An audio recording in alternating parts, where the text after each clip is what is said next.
We're at Kirsch Abbey, Leeds International Beer Festival. It's the 10th anniversary and we're going to film live from here. So Lee's got a bit of a disclaimer to make. Yeah, so we're shortly going to be going to a particular area of the Abbey where we're going to do the bulk of the tasting.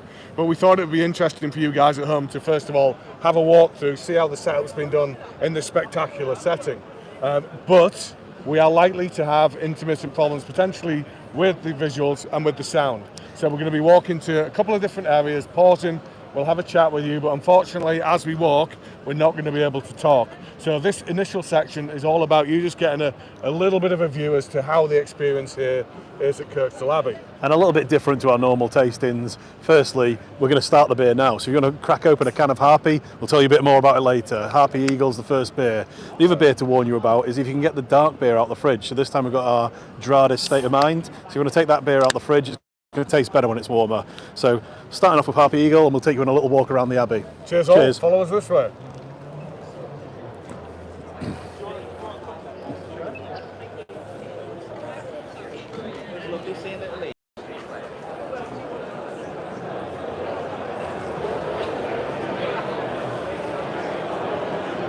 Security guards look very welcoming to us then, which is a nice intro. So inside the Abbey, it's looking amazing. Open plan with a little bit of fair weather, should work quite well. We're going to quickly walk to the other side of the Abbey, so we'll try to dodge all the people.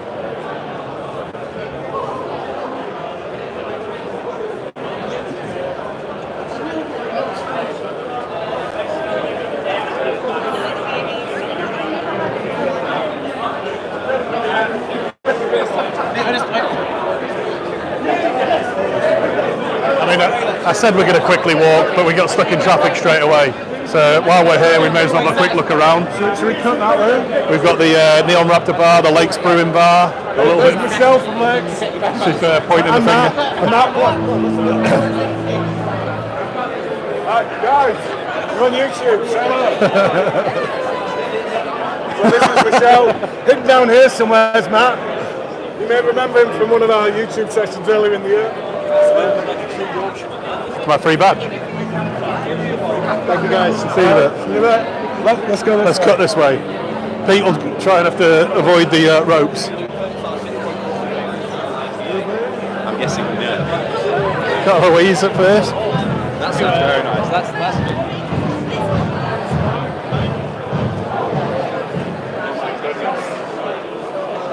That's really trying to challenge Pete's photography skills here. Can I swear?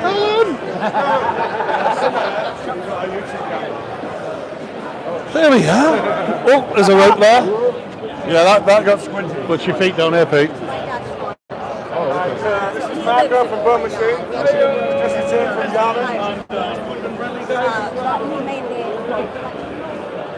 Over here, my great friends from Guaylo. So Ian at the back over there, and his delightful rainbow sherbets, Chief Italian. They've got rainbow sweets, which I keep eating. There you go. He's looking very dapper. I tried to fit in that last night, didn't quite work. Looking stunning, sir. So awesome location. The band's playing this area here. Probably just about to start, just as we're here.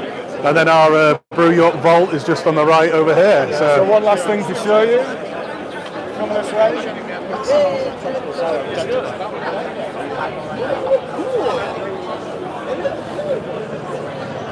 So we've got Sam and Will working the vault for us at the moment. I think Andy's off drinking somewhere. Classic. Will, give us a wave. Too busy working. Wait! Oh, he's camera shy. Spoil sports. Camera shy. So we've got. Nobody spotted that. So we've got a swift walk back to where we're doing the tasting session. So if you follow us. Oh, and so let's get it.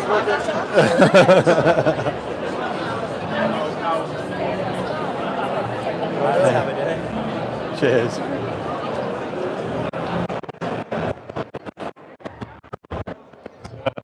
Outside in the TP setup, it's looking awesome out here. There's loads of different breweries within the TPs.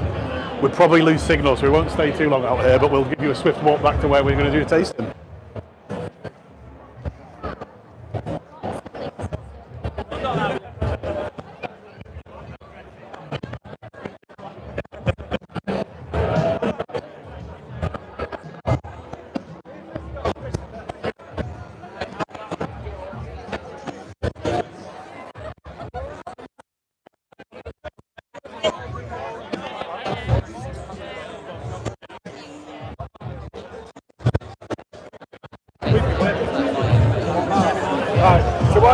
quick pan round in the middle here. Let everybody see how this is.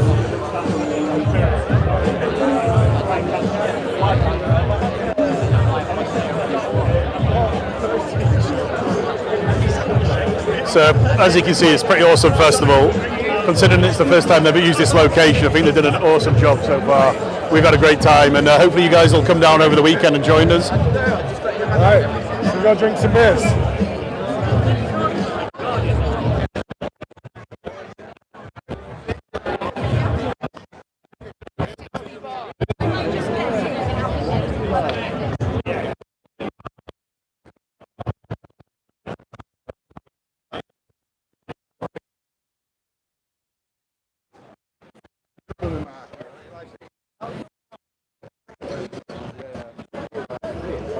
Almost there. All the food vendors are out here. Amazing food. And some of the Leeds best bundobust here. York Sun, Donna Summer.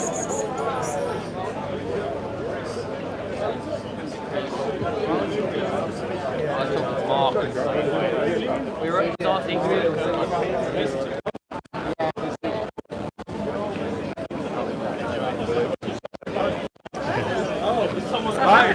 on camera. Event organizer. Here we go. I do my best. Oh, I like this. It's a microphone. Yeah, you're on YouTube Live, so. Enjoy. I might come and get Clash or Awesome, come on. So we're off to the soft play area for under fives,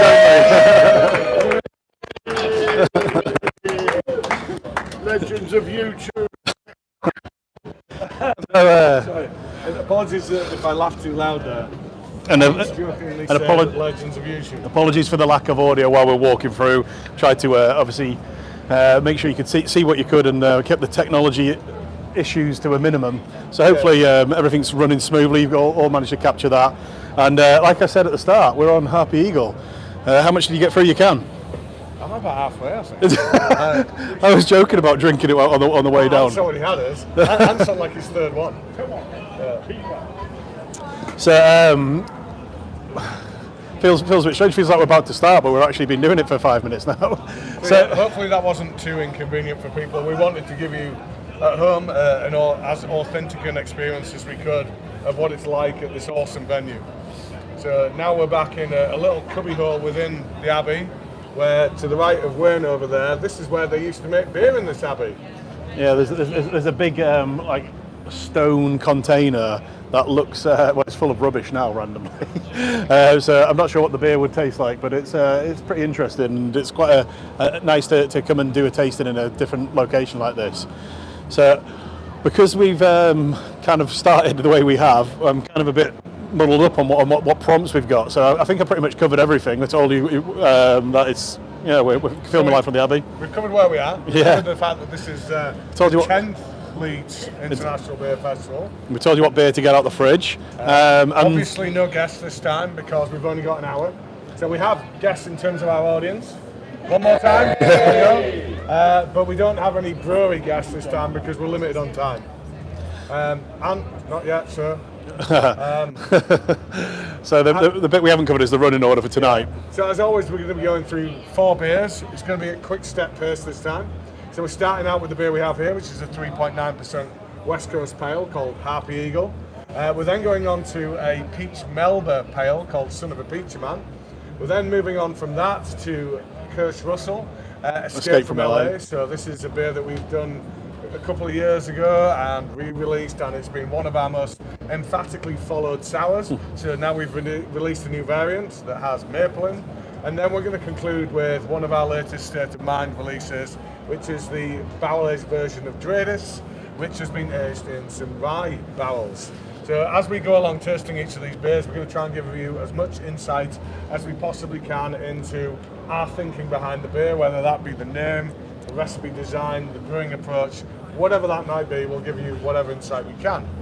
So, as we always say, we want to make this as interactive as possible. The way that happens is you need to get your questions to us. So for our audience here, I think you'll be putting your hands up. I don't see any paper going around. No? You're just going to shout it out. You're just going to shout out and we'll repeat your question for the benefit of the camera. For those of you online, you are able to comment below this video. and message our beautiful team behind the camera over there, who are going to capture those and censor them and then pass them through to us. So on to the first beer. We've been drinking it for a while, so I'll tell you a little bit about it. One of the things that you might find a little bit strange for us is we've gone sub 4%. It's quite rare that we do a beer that's relatively low strength for us. We wanted to brew a West Coast Pale, and the reason we wanted to do that is because we brewed a collab with our friends at Elusive last month, and Andy down there had some great examples of West Coast Pales on tap, and we realised that we've never brewed one, which is really weird because this is the style of beer that we love to drink, like bitter, piney, resinous. Yeah, we both kind of looked at each other on that occasion. It was like, why have we never done this? We love to drink them. We love West Coast IPAs, but we've never done the kind of lower end of that, have we? Yeah, so this is a much more accessible style of beer that we like. The cask version of it is really, really good. We launched it last week in our Hanley tap room. Quite a few people down there that day said it was one of their favourite beers that we've brewed. So it's a really good beer to drink on cask, and the keg version of it is really good as well. So 3.9%, relatively low ABV. It's got a little bit less bitterness and less hop intensity than a normal West Coast would have, but it still uses those similar hops. So we've got Columbus and Simcoe in there. We've put a modern twist in it. We've used a bit of Amarillo and Citra, and the beer itself, I'm really pleased with how it's turned out.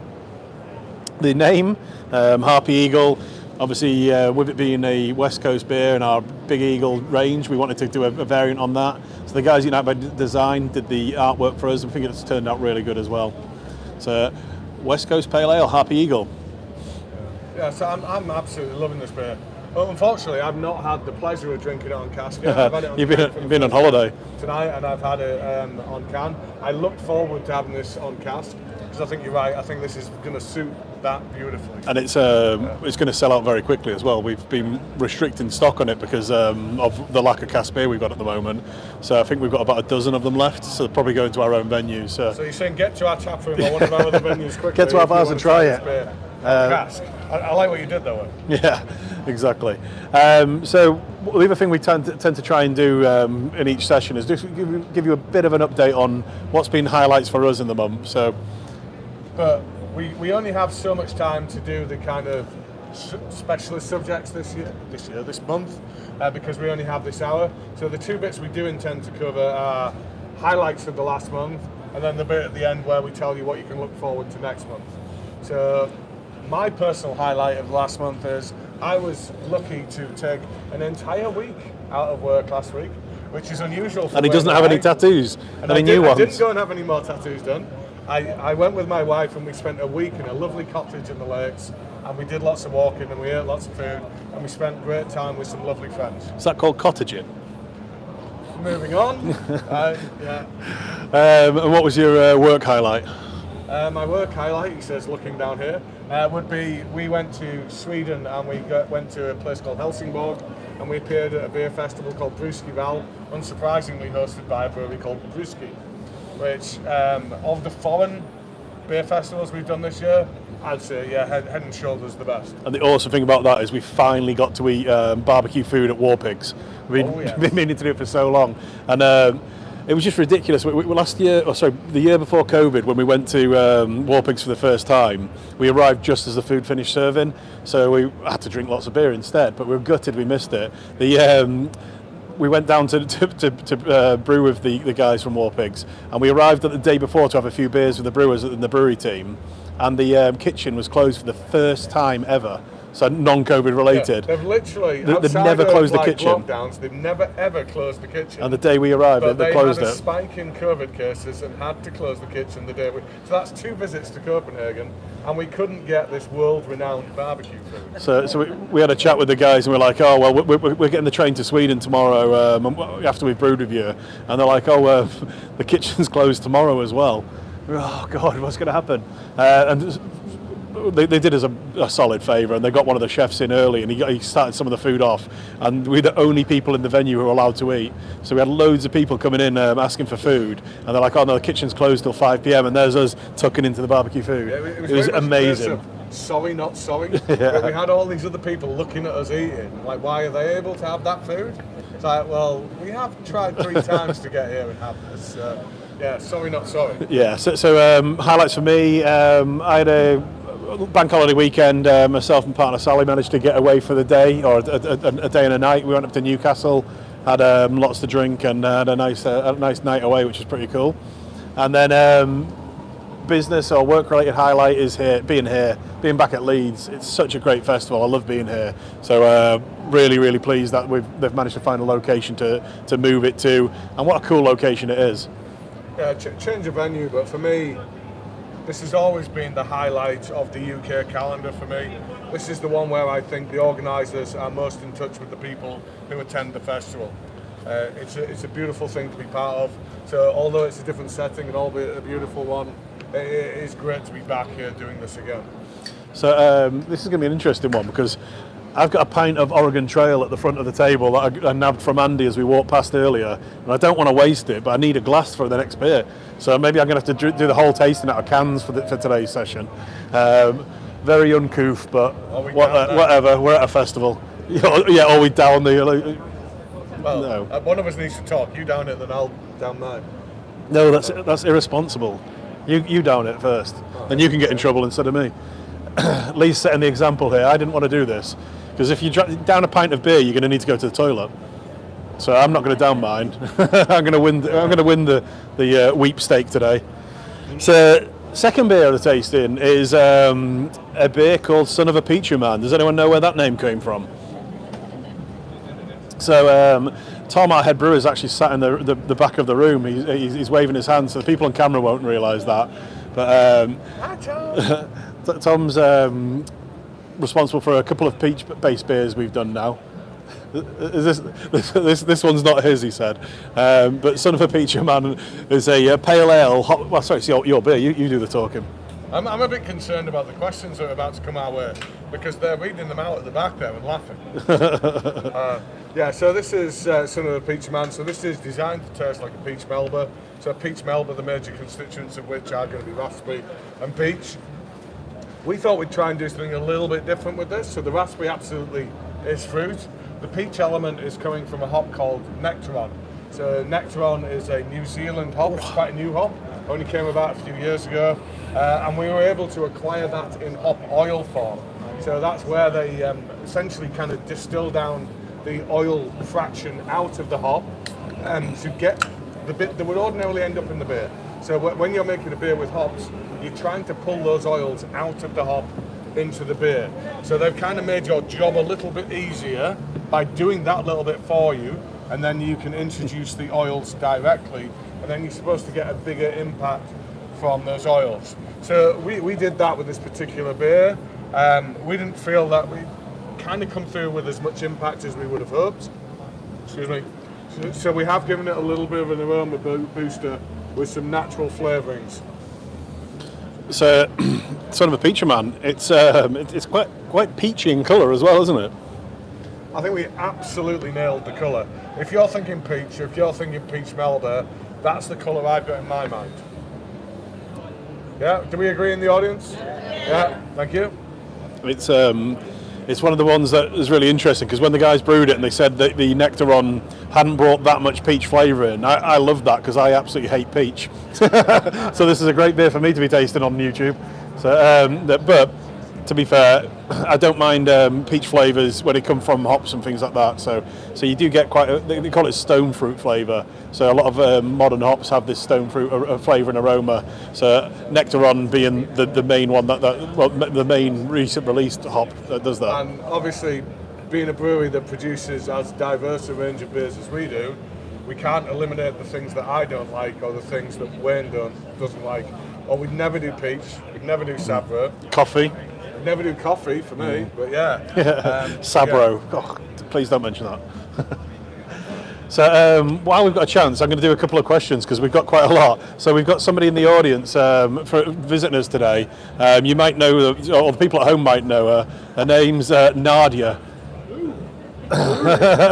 So if everyone at home has got any questions for Nadia. We know her as Nads. She's our former marketing manager. We've not seen her since she's left, so we need to catch up after this, find out how her new career is going. Oh, you're more than welcome. So yeah, nice to see you again. Oh God, there's Lee's got the next question.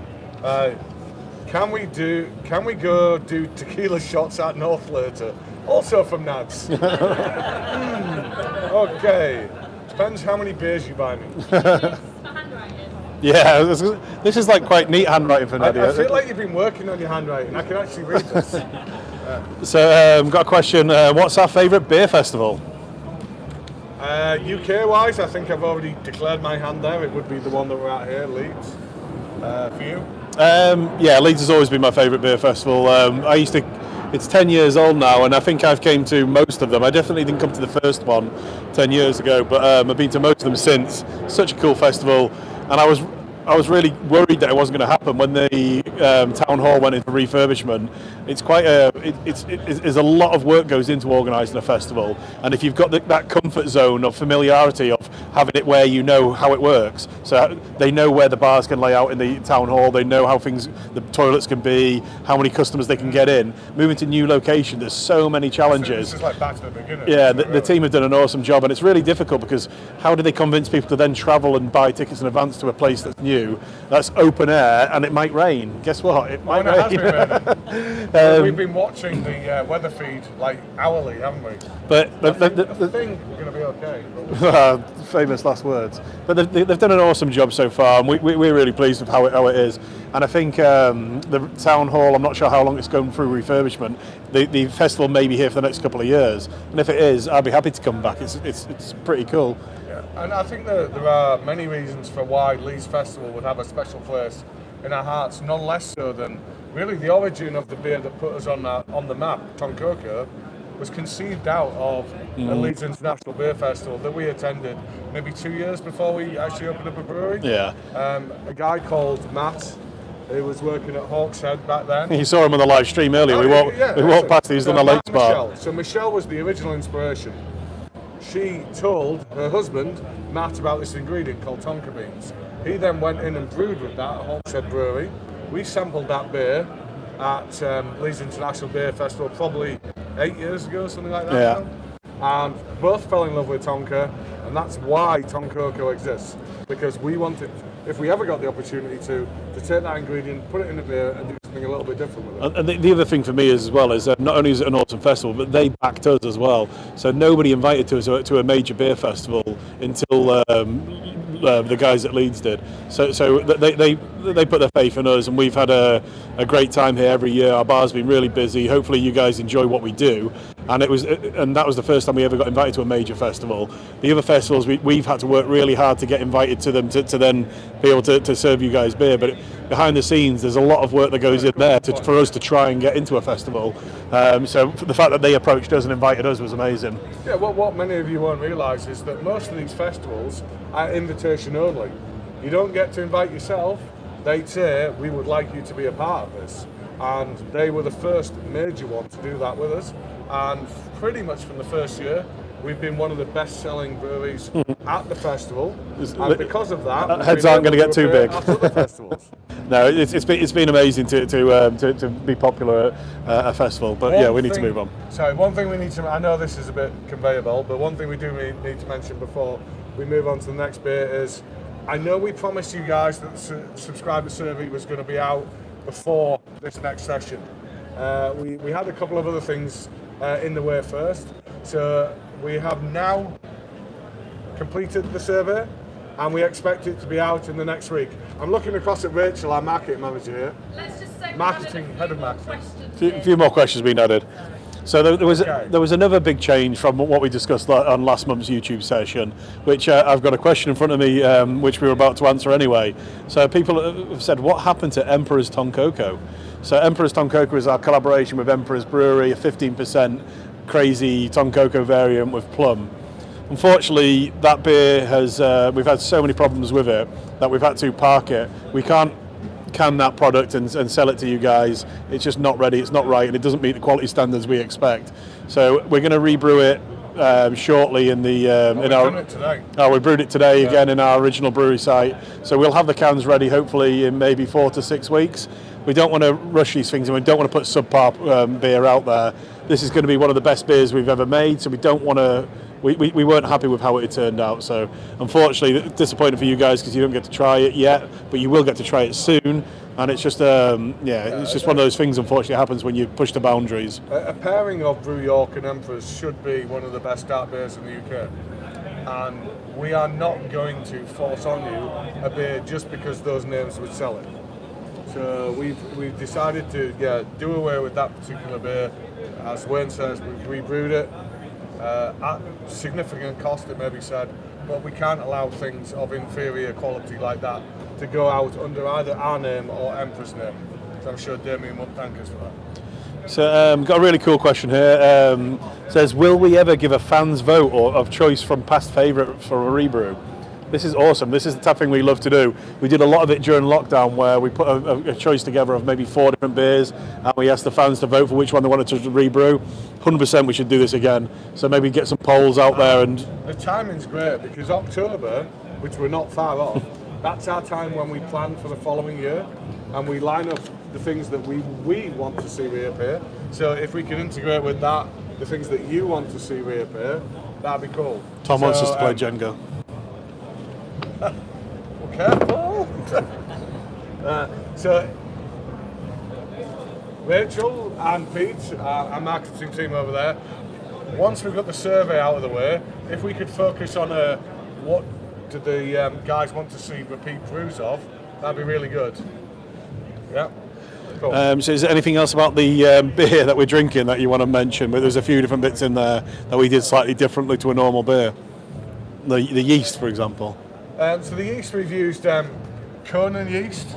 So Conan, if you're not aware, is the yeast that the alchemists use. It's known. So the alchemist is the grandfather of the East Coast movement.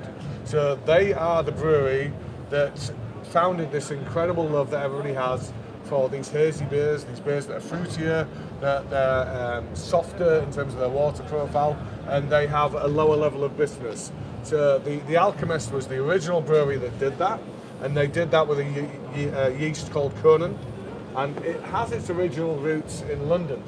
So they basically took an English yeast from London, they moved it across to the US, they domesticated it over there, it then acclimatized to their environment, and it created these fantastic East Coast beers that the whole world has become obsessed with.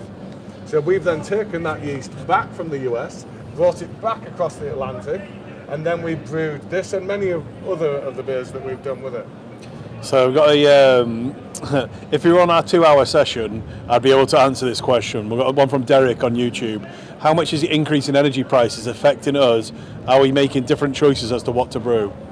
So, a lot, and yes. Yeah, there's so much going on there that it's so hard to try and fit it in this session. It's horrendous at the moment, but we are doing everything we can to make sure we don't have to put any prices up. Yeah. I'll tell you. We'll do a separate YouTube session about energy costs and all the other things, but yeah. Not for right. If you're struggling to sleep on a particular day, you can tune into that one.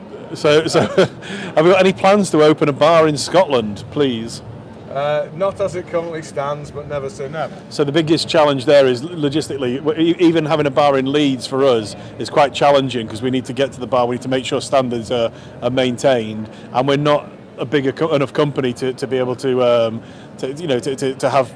Not just standards. We want, wherever we have bars, we want them to feel part of the Brew York family, and we already have the occasional grumble that the team that we have in Leeds don't feel enough of the family because it's that little bit removed. If we then took that as far as Scotland, where really we wouldn't be able to visit that often. We would love to, but yeah, we're not quite ready for that. So I'd love to have a bar in Edinburgh, for example, because I like to go visit Edinburgh quite often. And I absolutely love Edinburgh too, so that would be a fine reason. But yeah, and if we could tolerate the long train journey, we'll go up to Aberdeen and we'll get a bar with the guys at Fierce and we'll do something together there. That'd be awesome. But yeah. Oh, heard it here first. Yeah. So we're on to another beer. So I do have another one that says play Jenga, love from Tom, but I think it's called Jenga. We've been trying, but I keep losing. So. I think you're supposed to. If we play Jenga, then the cans fall down. The pretend cans fall down. So next beer is quite a hot favourite for people. So we get lots of people asking us to bring back Kirsch Russell each year, and this is one that we really wanted to do. Well, we did also. Well, is it your beer or my beer? This one. You'll have to ask Al. To describe this one. So Kirsch Russell, Escape from LA, is the next beer. And I need to finish my beer while I do that. Well, while you're doing that, I'll steal the first part of your intro, which is Thank you. the very original Kirsch Russell is inspired by a beer that I drank that came across from the US. So there is a brewery in the US, imaginatively titled The Brewery. They spell that B-R-U-E-R-Y. And they did a beer called Cherry Pie. I think it's called something like Cherry Pie. And I absolutely love that beer. And I thought, well, we need to attempt to do a cherry pie ourselves.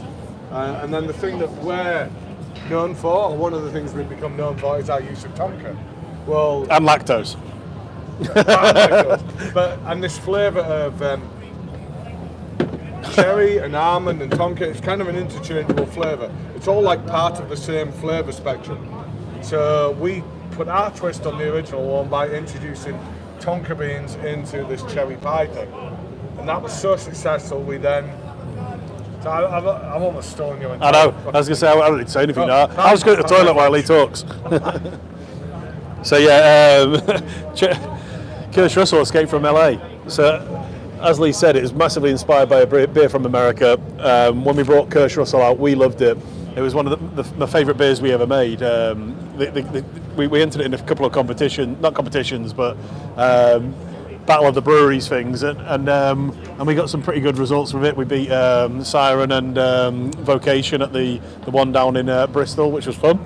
But it's such a cool beer, just really, really easy drinking for its strength. And we knew we wanted to do a variant of it this year, so we did loads and loads of taste tests. So we took the base Kirsch Russell and we did loads of different flavour dosing to work out how we could do something quite different, but hopefully as enjoyable. And some of the ones that sounded great just tasted so bad. So we did a white chocolate and Kirsch Russell variant. Really weird. I thought the white chocolate was quite good. It was the next one, The custard one. The custard sound like a natural Cherry pie and custard? Cherry pie custard. We No. tried to introduce custard flavours.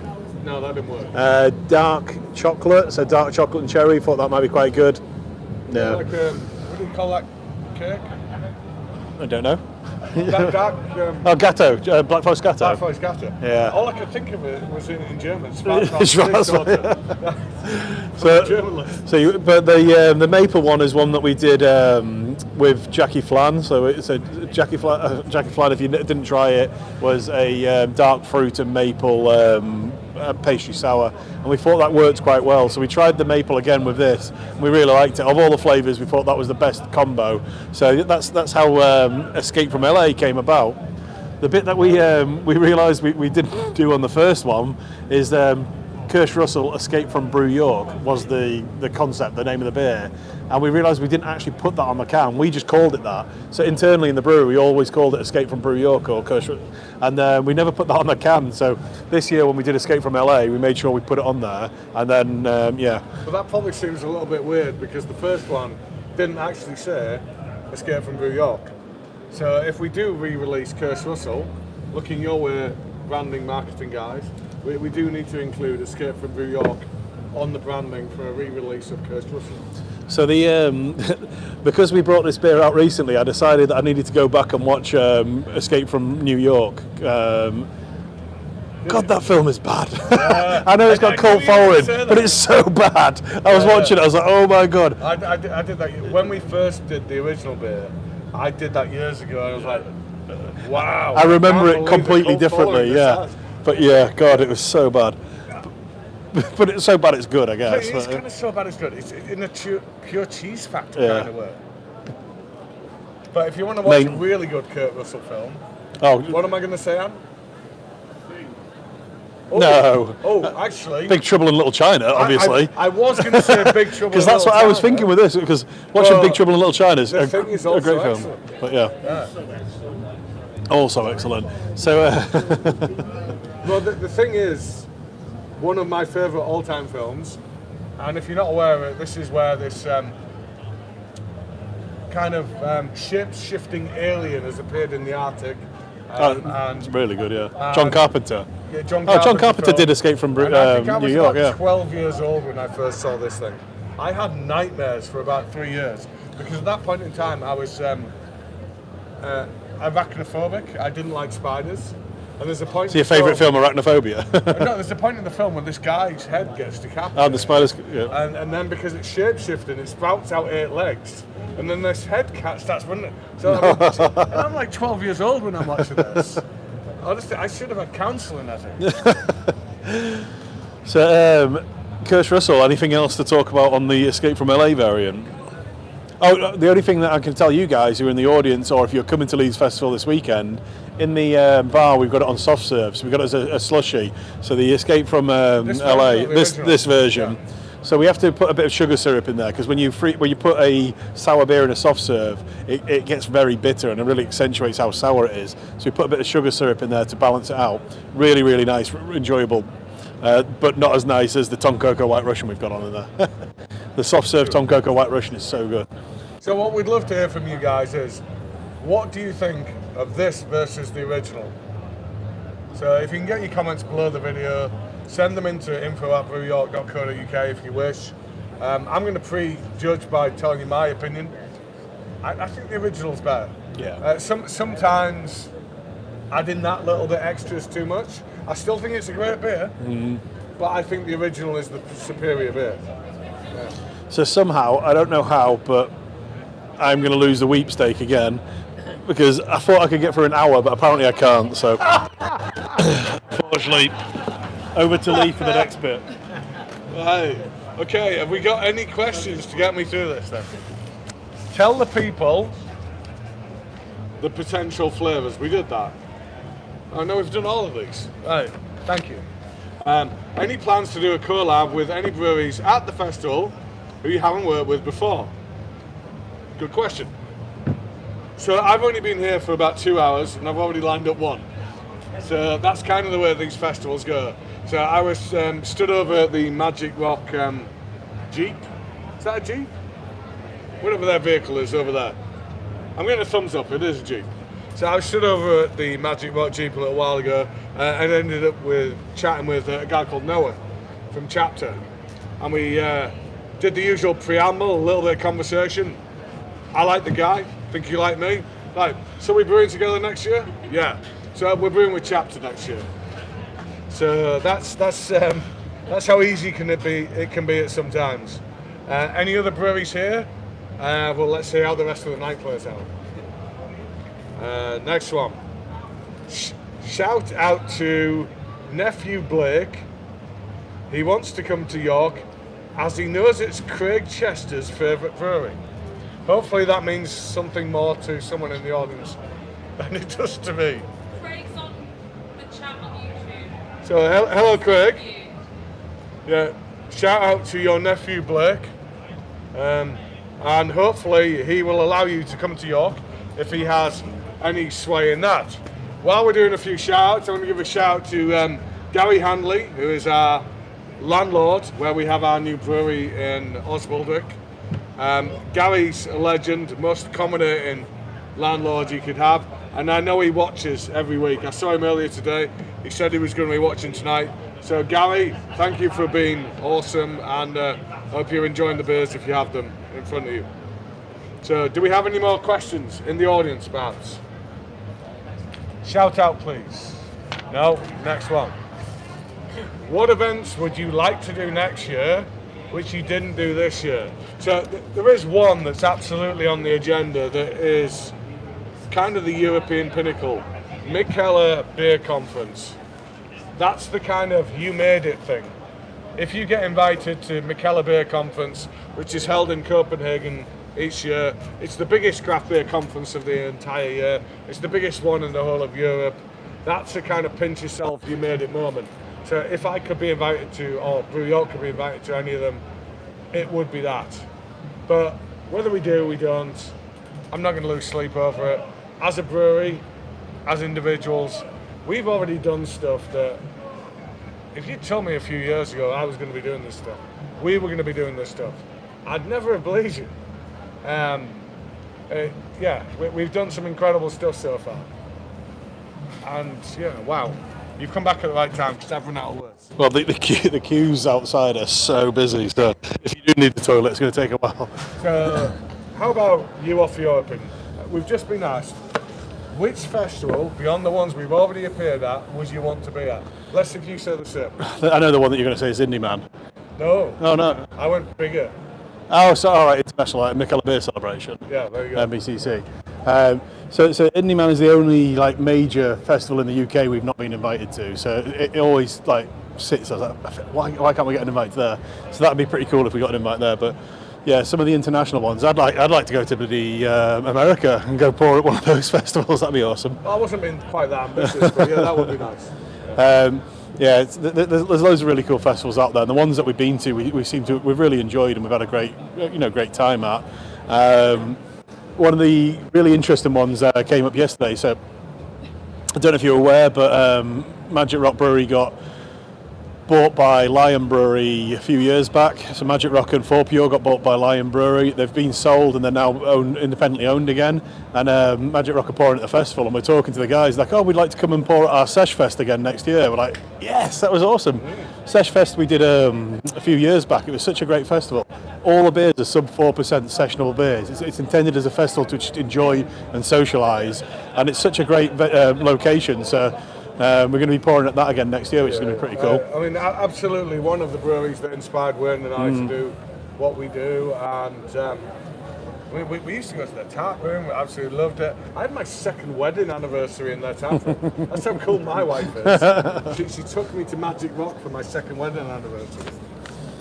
So it's also, for people watching at home, it's also super torturous being sat and filming where we are, because all I can smell is the food being cooked good. on my right. It smells so nice. Yeah. So we're all just dribbling. Massive wafts of fried food. Yeah, Smells great. burger and cheese melting on it. So are we on to our final beer? So but we have to finish this. we've got another one.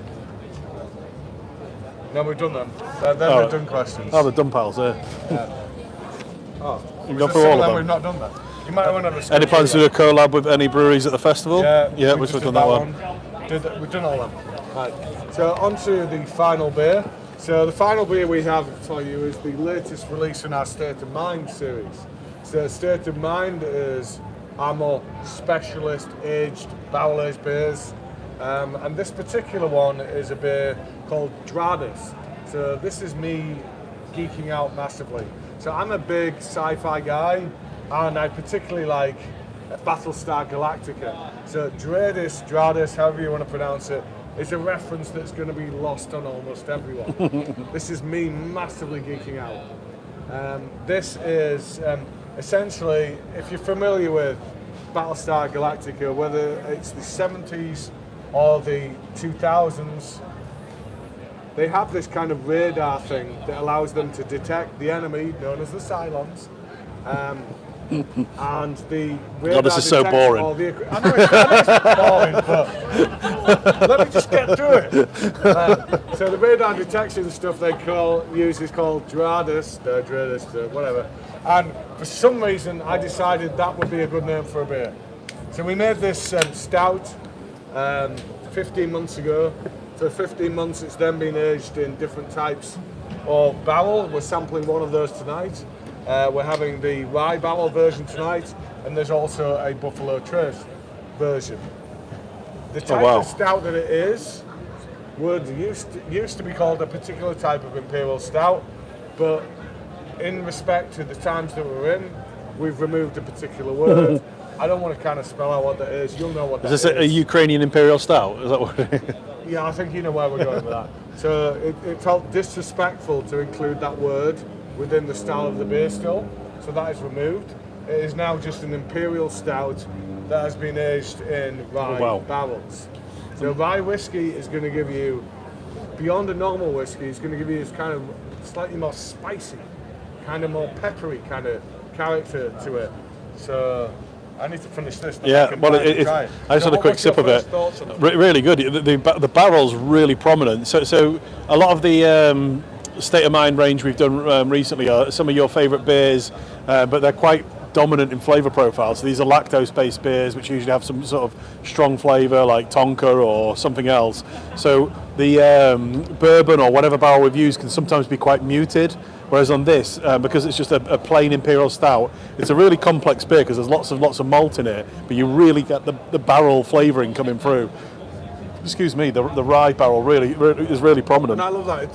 It's weird because we have to call this a plain beer. Yeah, because everybody expects us to do the big lactose thing, the big adjunct thing, and this is anything but a simple beer. This has got 10 different types of malt in. We've then put it in a barrel, we've aged it for 15 months, and then we've had the pleasure of packaging it and creating what we have here. And tasting it. If you want to call that simple, by all means do. So if you like, us, I guess it is. So if you like, there's a lot of work going into a beer like this. If you like our State of Mind beers, we did a tasting on Wednesday night in our Leeds bar. So we've had 4 different State of Mind beers pouring, including some which aren't even released yet. So we've got Flat Pack Fika Fuel, which is one of our favourites. We have some of that in the bar in Leeds, which the beer isn't even launched yet. So again, another reason to go and visit us. And then what was the other one we did? It would be the first collab. The Ghost Dimension, again, unreleased State of Mind. So these are beers that we're bringing out in the next few months. So if you want to try them early, go down and have a sneak preview. So the other thing about this beer is that we did 2 different versions of it. So we had 2 different barrels. So the beer was split in the batch, and we had the rye barrel, which is this version. We also did a bourbon barrel, and I believe this version's rating higher on Untapped, isn't it? It is so far, which is unusual because the bourbon barrel and the big stout is considered to be the perfect bedfellow. So to make a pairing of a different type of barrel with a beer like this and to have it surpass what people think of the bourbon version is quite something. Don't think anyone on camera got that. I should have just shouted, I hadn't changed the prompt. This bit. Once again, we would like to hear your opinion. So we've only given you one variant of this beer. It'd be nice if you could seek out the other version and tell us how you think they stack up. What do you prefer? Do you prefer the rye or do you prefer the bourbon, the Buffalo Trace version?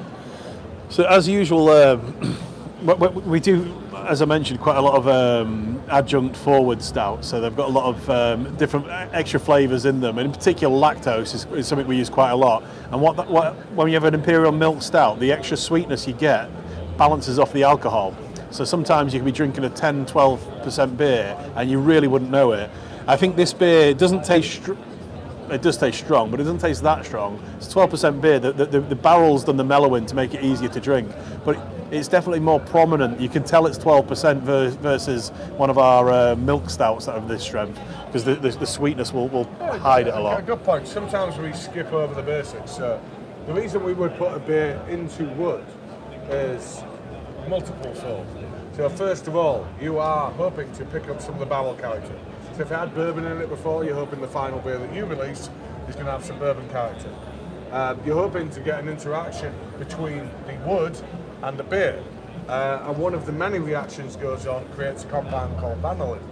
Vanillin so called because it's like vanilla. It kind of creates this softer, like creaminess. And the other main thing that you're hoping on is just time. You leave a beer for long enough and big compounds become small compounds. And the smaller they become, the smoother the beer becomes to our palate. I'm massively oversimplifying here in scientific terms, but that's kind of what is going on. All these kind of rough bits from the original beer kind of soften out and you get this really round, balanced, polished beer. Yeah, I'm really enjoying it. It's definitely a little bit earlier than I'd normally drink a 12% barrel-aged milk stout, or non-milk stout. 8 p.m, kind of early for that, but we're at a beer festival. You guys at home hopefully enjoying it. We've got loads and loads of questions to go through, so I'm going to jump onto them. So first up, any plans for Halloween? So we'll have to put that to the bar team, I guess, because I mean, in previous years we've done some fantastic Halloween. I remember one time, because the original tap room's got this big kind of vaulted ceiling.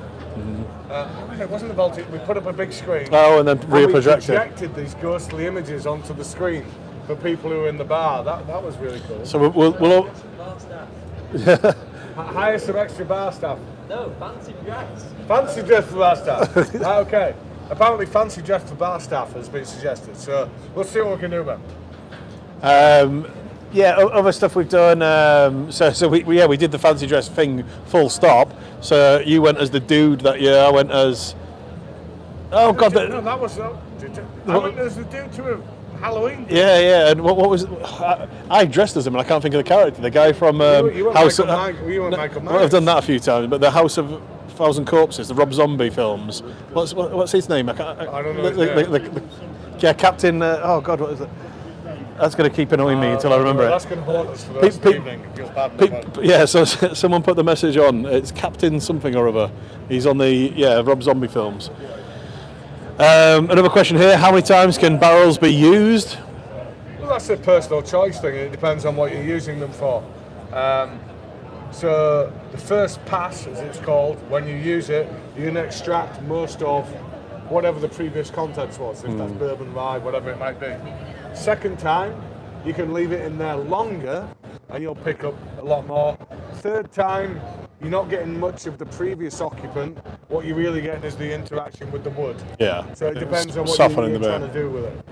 So another good question here. What are our favourite beers I've had at the festival? It says had today, but I was drinking a lot yesterday. So I'm going to go on to yesterday's. So I feel like you're a lot more qualified to answer this one. the guys at Pomona have got a 2.8% session pale on. It's fucking brilliant.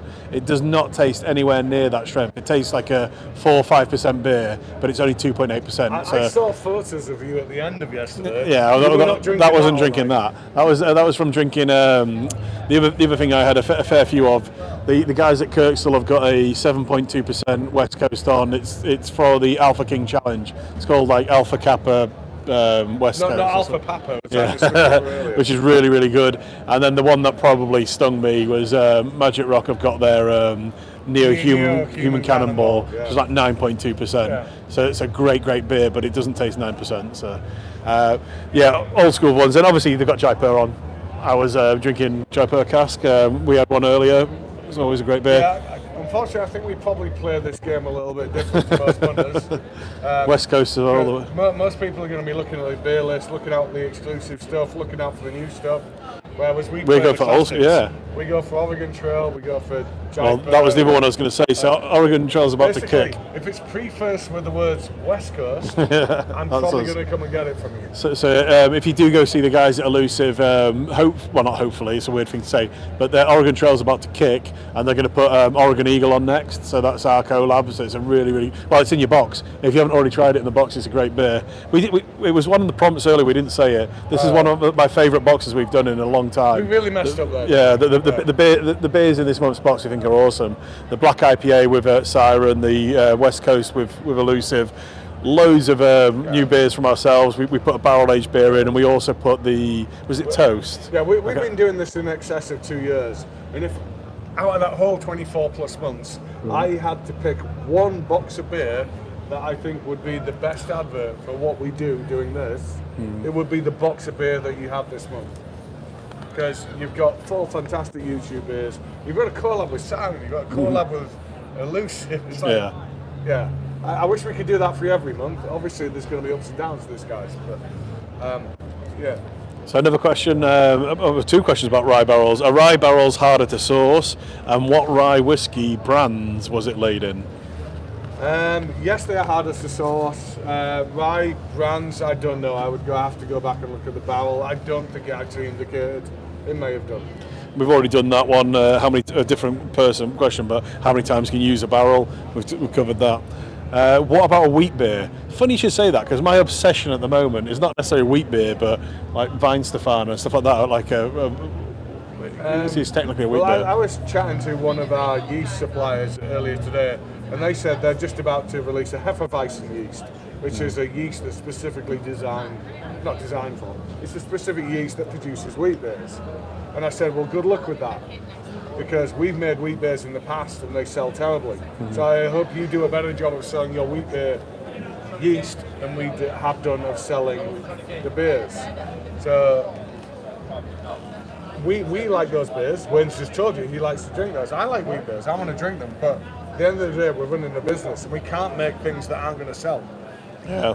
We've done a couple in the past and they hang around for a long time. I would love for there to be, whether it's us or someone else, for someone to do the definitive UK wheat beer. I don't think it's out there yet. It'd be nice if someone did that. Exactly. When we talk about these, it's always German brands usually switch to, and people don't usually say, "Oh, have you tried so and so?" So, yeah, that'd be pretty cool. I'd definitely like to do one. Maybe we'll do it at the original brewery, smaller batch. Means that you might not get it in a can at home, but you'll be able to try it in the bars. But never say never. Never say never, exactly. So timing-wise, we're into our last 5 minutes. So at this point in time, we need to tell you about what you can look forward to next month.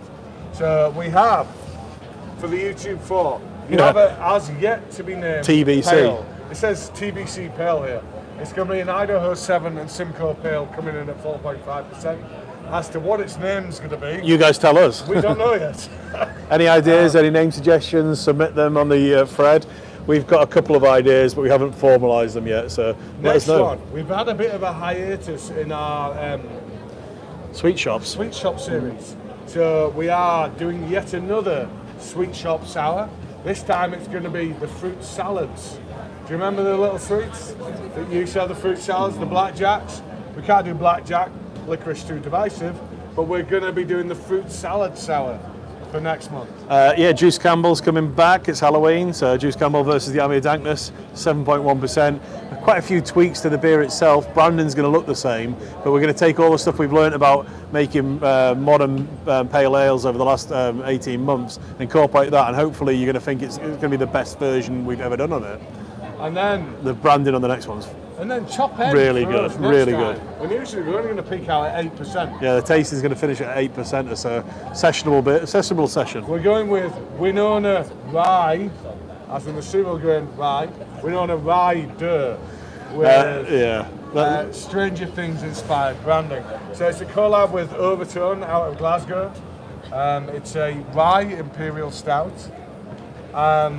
Internally, we think it's one of the best beers we've made this year. It's really, really cool beer. Head brewer Tom is if he was still over If there. he was still there where you're pointing, yeah. He's vanished. But he's absolutely in love with this beer. So very much like the beer we're drinking now, it's a very simple, but it's not simple, stout. It's basically a rye-based stout. So it's all about the malt. It's all about the backbone of the beer. It's not about anything fancy we're putting in afterwards. This is a really, really good version of a relatively sessionable stout, 8%.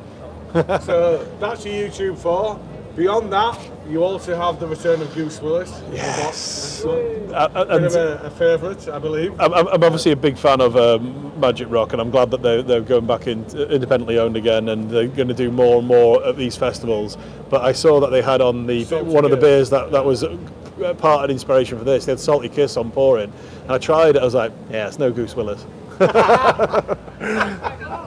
So Goose Willis is I'm loving the awesome. modesty there, Wade. And then finally, we're almost there, guys.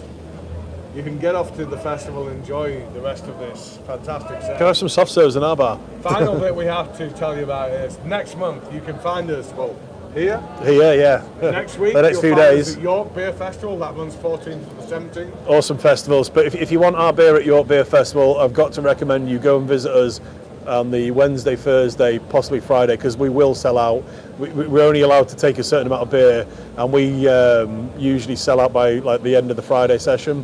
So if you want to try our beer, don't go on the Saturday. You won't get it, unfortunately. If you want to try our beer on the Saturday, then come to our tap room. So that's 14th to the 17th. Concurrently, we will be appearing at Derby Beer Con, unsurprisingly, in Derby. Yeah. That one's 16th to the 17th.